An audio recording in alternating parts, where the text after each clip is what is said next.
I'm at the top of page 4, so I'm going to go over some examples of how to use the compound interest formula. So in example 8, Armin invested $850 at 6% compounded monthly for 5 years. What is the amount of the investment at maturity? So the amount that he invests is the principal P. 6%, that is the annual interest rate, so that's going to be I. Now if you compound monthly, then C will equal 12 because there are 12 months in a year, so you're compounding 12 times in 1 year. And 5 would be your N value. All right, I'm going to write the compound interest formula just at the top of the page, 1 plus I over C to the exponent NC. This really means that your yearly interest is divided by however many times you compound in 1 year. So if you are compounding 6% monthly though, then your 6% needs to be divided by 12. So every month you earn 0.5% of interest. Okay, and then the NC, this exponent really means the total number of compounding periods. I'm going to write that down. So because you are compounding monthly for 5 years, you're not just compounding interest 5 times, you're compounding it 12 times 5, so 60 times in total. All right, so let's apply this formula. A equals P 1 plus I over C to the NC. Plug in everything you have. 850 for P, 1 plus 0.06 divided by 12 to the exponent of 5 times 12. So just make sure that when you answer these compound interest questions that your C values match in your in whatever you're dividing your I by, you're also multiplying your number of years by that same number. All right.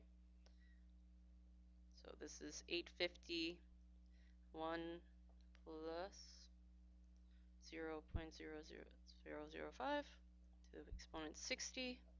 So now your A value is equal to $1,146.52. That's your final answer. All right, example number 9. Tina invested some amount of money 7 years ago. So that's your N value at 3% compounded quarterly.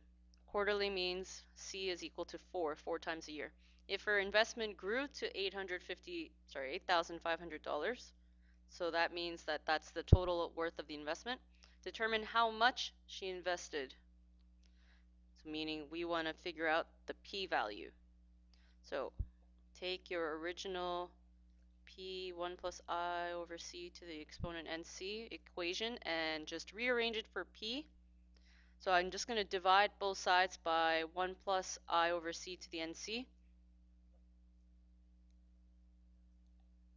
If you remember exponent laws, you could rewrite this as 1 plus I over C to the exponent negative NC. Either way it works. So plug in everything you know, solve, pause the video, come back to it. And you should get that the amount that you need to, or Tina needs to invest is $6,895.37. Okay, so I really want to stress the reason why we multiply the number of years by C is because we need the total number of compounding periods for our exponent up here. And the reason why we divide I by C is because we need the interest rate per compounding period. And because the questions always give us the annual interest rate, so if annual interest rate was 10%, but you compound every day, then your interest rate per compounding period, meaning per day, would be 10%, 0.1, divided by 365 days in a year. Okay, go on to the next video for the last 2 examples, please. Thank you.